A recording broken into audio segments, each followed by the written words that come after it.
click the links for Odyssey, Bit Chute, join the Telegram or support channel, the various coffee and the other links. So Black Lives Matter, there's some guy on Twitter, there's a couple black people on Twitter who are asking, so why isn't Black Lives Matter run by black people? You know, like actually African people running Black Lives Matter. Oh, you're permanently suspended. Oh, that's weird. Why is Black Lives Matter run by the Rosenbergs and Bank of America or Soros? Oh, so Amazon kicked Black Lives Matter off, and apropos of nothing, one of the women involved in Black Lives Matter bought 3 homes, I think in California, but there's a couple other people in BLM who got involved in BLM, suddenly managed to buy homes around America, and then you look, well, okay, well, what does BLM accomplish? Oh, it's a good question. It appears to have resulted in people buying real estate. Oh, for the BLM organization? No, for themselves, held in their own name. Oh, that's weird. So, like, where did our donations go? That's a good question. Yeah, and who's in charge? That's another good question. Rats, they took the money and they left the sinking ship. When Black Lives Matter is new, or when any organization like this is new, and all of a sudden you have something that's topical, timely, and you have a money to start coming in, and you have a name, and all this stuff is vaguely coalescing into pinpoints. When something is new, they want to get in on it, get that money, pay themselves salaries, because, you know, nobody works for free, of course, which results in a lot of these organizations on the left, the Hillary Clinton type organizations, or there's a bunch of organizations, not just her, but you look at it and you're like, so 98% of the organization's fees went into paying salaries, which, you know, donations, 98%. It was, I think it was some Nancy Pelosi organization. So it's like, it's just a shell corporation. I mean, there's no, like, you can say there's a certain crossover point where, you know, you need money to run the organization to accomplish the goals you want, but there's got to be some line where it's got to be below a certain amount. Otherwise, you're just paying yourselves a salary. And, like, I think most people would say if 90% of the donations are coming in and they're simply paying yourselves a salary, you're just using whatever is timely and topical to crowdfund money from people who are not investigating. They're giving emotional dollars, and you're just buying yourselves home, which is a great grift if you can go for it. You know, you can get money from. No, I mean, I can't. I guess I can't even jokingly advocate that, because there are very real things to advance. Like with BLM, though I'm probably opposed to BLM and Antifa in a lot of regards, I look at BLM and I go, okay, well, what's the most important issue facing Black America today? The fatherless, right? You got to have fathers in the home. You got to have a family. It doesn't matter if it's Black, any other group, any group. What's the most important thing facing the average person in America today? Reconstructing the nuclear family and the extended family. So, and you go, who's against that? Oh, these globalist puppet masters who are able to fund groups that try to tear down the family.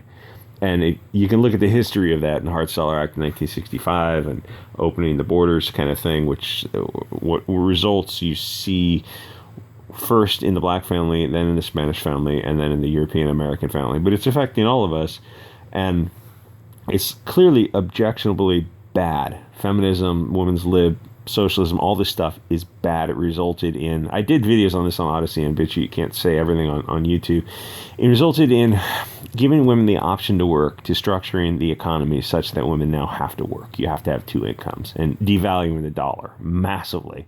You can look at what a dollar bought in 1950 and what it buys today, and those are orders of magnitude difference.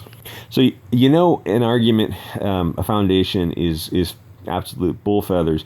When you look at it and you go like, oh, what are you going to do for these? What are you going to do with this BLM money? It's like, even at the beginning, nobody really said what they're going to do with it. And, you know, you might think, oh, we're going to have some social programs. We're going to have like adult education or something, or more schools or smaller class sizes.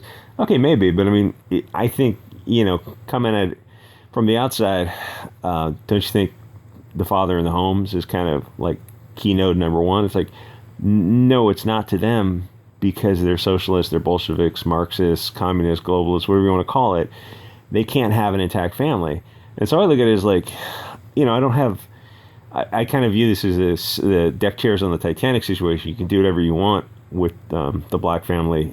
You know, like you just accelerate it if you want to, or if you want to try to save it, fine. But I see it more as a Titanic situation. If I was black, I'd be like, go get those reparations now while the dollar is worth something. And it doesn't matter in the long run. I know that upsets a lot of people to think reparations. It's like, it's just accelerationism. From the black point of view, get it while the dollar has some value. And from the non-black point of view, it's accelerationism, which will cause more resentments.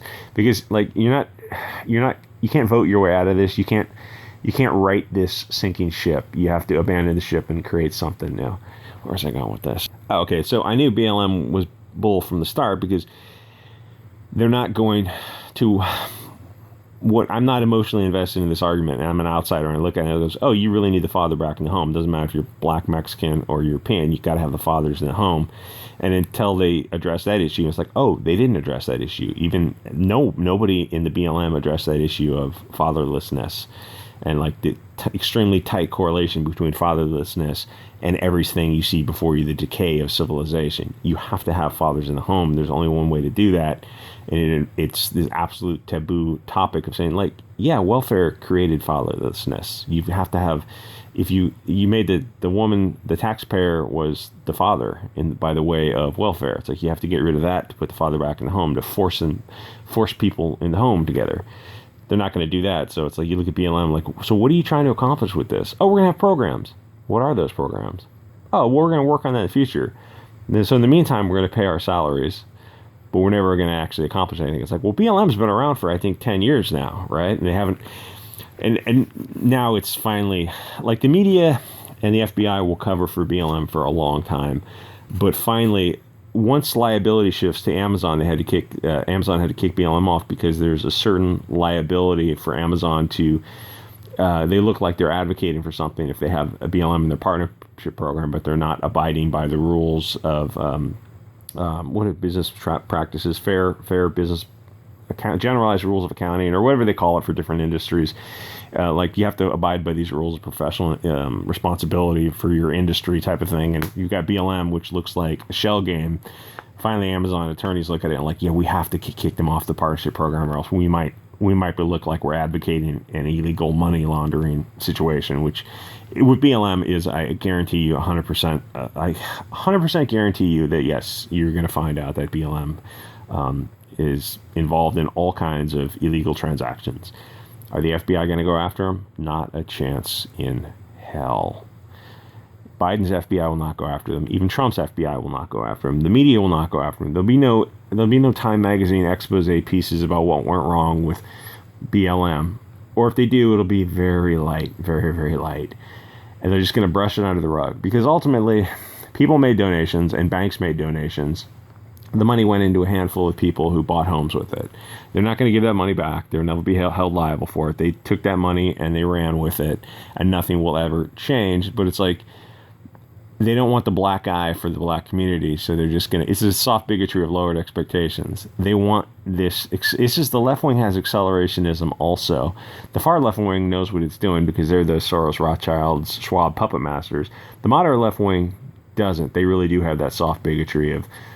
Like, we know we can't hold them to standards that we hold ourselves to because they won't meet those standards. And we don't want to make them meet those standards because that means they have to fail repeatedly until they finally start meeting those standards, and there has to be consequences. And what the visible face of that is, you can see a bunch of BLM people, they'd be arrested, they'd be in prison for misappropriation of funds type thing, commingling assets and financial fraud. And it's like, we can't have that. Because they're rearranging deck chairs on the Titanic on the left as well as we do it on the right. So this is just going to get brushed under the rug completely. Like, there's billions of dollars at stake, and each local BLM chapter is dealing more in like the tens of millions to the hundreds of millions, because there's tons of different chapters. You're like, well, who's incorporated it? Whose name is signing the checks? Whose name is the one responsible? It's like, oh, it's kind of slippery. We don't really know. So if you're in a situation of this at the beginning, and you're in a position where you're on a board, and it's starting to look like, okay, you've gone down this pathway of moving money, being involved in this organization to the point where you're starting to incur possible legal liability. but you're not getting paid amount enough to risk these legal consequences. And things are also getting kind of shifty. Like you're looking at the treasurers and you're like, so can we have an accounting? Where did this money go? It's like, oh yeah, we'll get that to you later. It's like, oh, run for your life. Don't sign anything. Don't get in on any boards unless you're the one in charge of the flow of the money. And if you're not, so it seemed like in the beginning of these things when BLM first started, I'm sure there were a lot of people who were trying to get in and get a hold of that money and siphon off as much as they could to, like this lady openly bought 3 homes in California. She was like openly $2 million worth of homes. And the media covered it and Twitter covered it. And it was it. It was done. It's like, so it's like the district attorney going to take a look at this? All you have to do is, it's like tracing and commingling deals with financial fraud. So why doesn't the district attorney, or if it's the FBI, whatever the federal equivalent is, somebody going to take a look at, like, the fraud division, conspiracy, something? No. Well, why not? Because it's BLM, and BLM's already kind of taken a hit. Like, oh, Black Lives Matter. Okay. So what are you going to do with that money? We're going to put it into our own pockets. Okay. Great. So you're saying Black Lives Matter don't even matter to black people? Pretty much. Or to be fair to the people who seek power are the ones you really do not want to have power. You want to, like, force people into power. Like, the people who, after the revolution, the people who want to become cops we will not allow them to be cops. We will pick and select cops. And not force them, but we will encourage them with bonuses. Like, we want you to be a cop. It's like, I don't want to be a cop. That's why we want you to be a cop, because we want you in this position of power and authority. It's like that with any organization. The people who are seeking it are not the people who are willing to be snakes and undercut. They will result in what you get here, a lot of short-term profit. And it's like, well, BLM came and went as a movement. It's like, yeah, Occupy came and went. What was the result of that? Oh, well, the bankers completely subverted Occupy. Oh, why? Because it was a class war thing, and the bank or type people are the 1/10. They're the ultra wealthy, the less than 1%. And so if they've got money, they can subvert anything. Unless your ideology is, like, they say something like anyone can be bought off. I keep hearing that. That's not true.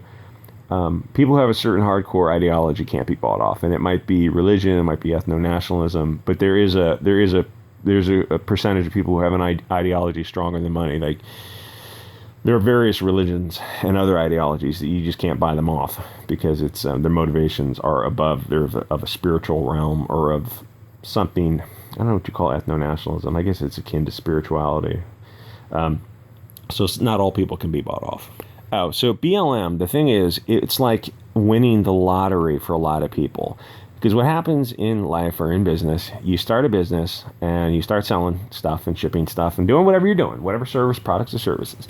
And you slowly get more sophisticated in your business dealings. Like if somebody handed me, huge business, it's like I wouldn't know what to do with it because I don't have the experience in handling it. It's like that with everybody. You have to start small so you learn the ins and outs of dealing with people and paperwork, and as you expand, you get more sophisticated in your dealings to where you reach the level like you don't want to go any further because it's beyond your sophistication level, or it's too complicated without hiring other people and losing control, whatever. But what happened with BLM is akin to winning the lottery, where you had a bunch of people who suddenly are trusted with all this money. They're in control of all this money, and it's like they don't know anything about commingling or malfeasance or financial ties. It's like they have a GoFundMe, they're collecting all this money, it's passing through their hands, they're skimming, and you go, oh yeah, that's illegal. It's like, well, they don't understand the consequences of it, and some of them are crooks right from the start. And I think with BLM, most of them are crooks right from the start, and that's why none of this is going to get covered, because all the people who would be arrested are all going to be black people. And you're like, oh yeah, that's BLM right from the start. It was winning the lottery. Maybe you had some well-intentioned people there also, but I mean, you look at Sean King. It's like he bought a mansion in New Jersey. He's the white guy who grifted as a black guy, and has a mansion in New Jersey. And this other Black Lives Matter lady has got multiple homes in California. And there's a few BLM people who did that. They put the money in property, and it's like, so what has BLM actually accomplished? It made a dozen people wealthy. and that's about it. I mean, a dozen people on the face of it. Like, if anyone's going to go to jail, you might see 12 black people get contact with the FBI, but there's, another 100 people below that who also made off with the money, but they're not black, and they're not going to be held accountable because they know the way of the world.